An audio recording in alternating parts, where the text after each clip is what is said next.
A federal appeals court in San Francisco, California, upheld the use of the words "under God" in the Pledge of Allegiance and "in God we trust" on our U.S. currency, rejecting arguments on Thursday that the phrases violate the separation of church and state.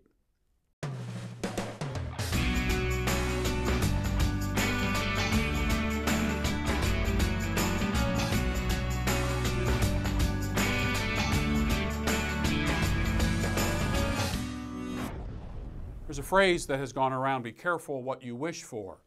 Sometimes Christians, in their exuberance to get certain legislation passed, in the end, the further implications of what they want oftentimes ends up backfiring on them, that God has a better remedy for a problem than something that we tend to pursue in court. Initially, this sounds like good news. Let me give you the background of this. Michael Newdow, he claimed that the references to God disrespect his religious beliefs. He's an atheist. And so he's been appealing for quite some time to get the phrase "under God" and the Pledge of Allegiance, "in God we trust" on our coins out of government, of course, coinage and out of the pledge. The "under God" phrase was added to the Pledge of Allegiance in 1954 with the rise of atheistic communism. So it hasn't been in the Pledge of Allegiance from the very beginning. Actually, the Pledge of Allegiance was written by a socialist. I'm not a big believer in the Pledge of Allegiance. I don't think going to a school that we should be pledging allegiance to the state, but that's another issue for another time. But the Ninth U.S. Circuit Court of Appeals panel rejected two legal challenges by Sacramento atheist Michael Newdow, who claimed the reference to God, as I mentioned, disrespected his religious belief. The pledge is constitutional. One of the justices in the 2-to-1 ruling stated, "The Pledge of Allegiance serves to unite our vast nation through the proud recitation of some of the ideals upon which our republic was founded." And then the court goes on to say it's not an establishment of religion to identify what America was founded on. And so if it was saying that one has to be religious or one has to believe in God, or you can't have this job or you can't have that job, that's another issue altogether. The Pledge of Allegiance is simply acknowledging what is in fact true of our national founding. The same court, which is interesting, the same court ruled in Newdow's favor in 2002 after he sued his daughter's school district for forcing students to recite the pledge. And he was divorced at the time. I believe his daughter was living with his mother. So again, this is the issue related to public education. I'm going to talk a little bit about this in a moment, which brings me to another case. It was something that I dealt with in a previous story. And this is something that if you had recalled, this man had posters in his classroom, had "One Nation Under God," "God Bless America," "God Shed His Grace on Thee," the Declaration of Independence, "We are endowed by our Creator with certain inalienable rights." And this teacher had these up in his classroom for years. I think in one particular case it was 17 years in at Westview High School. And the principal came in and said, "You need to take these down because they're unconstitutional." Judge Robert Benitez, said, "May a school district censor a high school teacher's expression because it refers to Judeo-Christian views, while allowing other teachers to express views on a number of controversial subjects, including religion and anti-religion. On undisputed evidence, the court holds that it may not." And then Judge Benitez continues that God places prominently in our nation's history does not create an establishment clause violation requiring curettage and disinfectant for Johnson's public high school classroom walls. It is a matter of historical fact that our institutions and government actors have in past and present times given place to a supreme God. That is the fact. In fact, what's funny, just the last couple of days I got an email from somebody. He says, it is a fact that there is no mention of any God in our Constitution. This is because the people who came here from Europe had seen the terrible treatment people had received from the powers in charge who didn't subscribe to their certain superstition. There is no debate to be had. The facts are in the words written in the Constitution. This is another person who does not understand the historical record.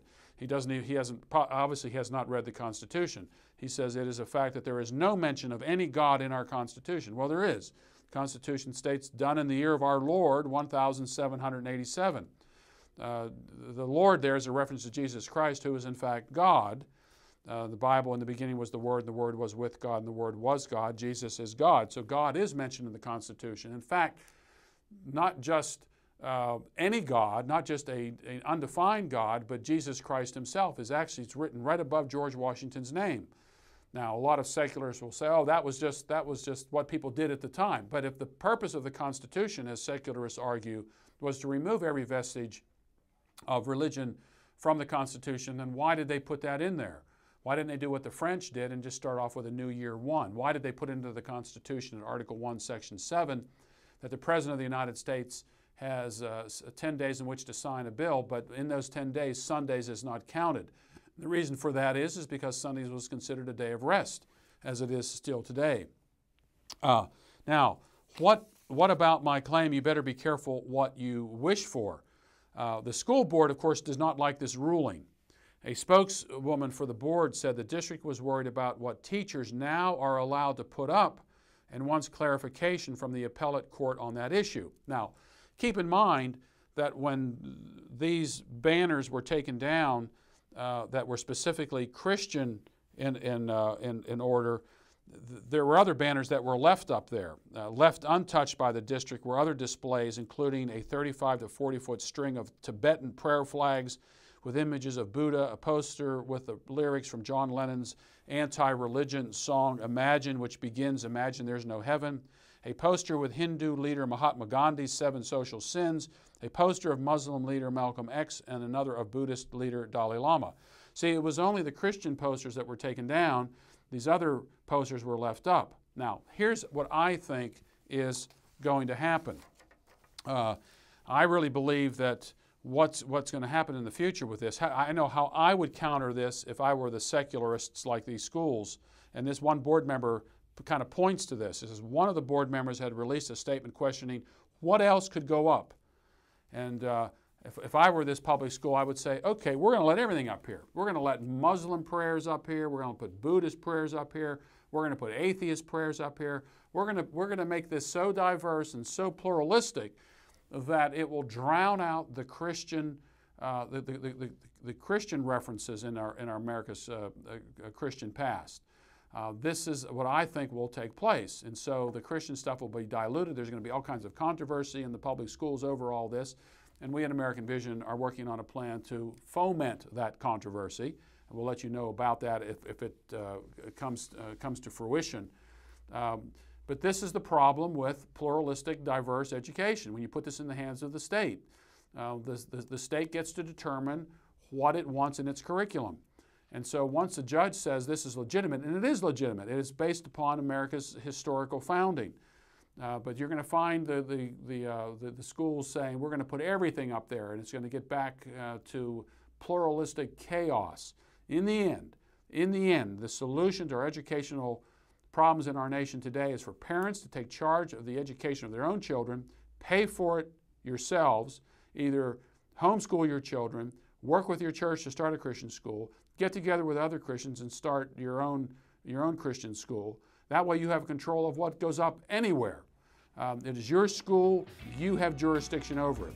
Let's get the state out of education.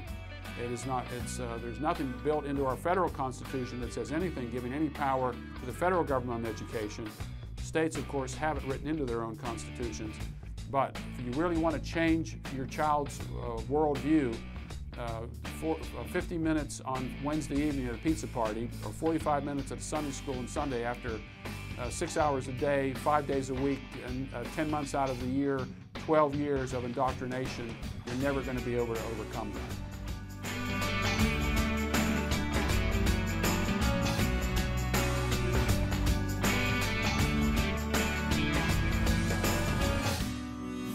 For more related to today's topic, check out America's Christian History, The Untold Story.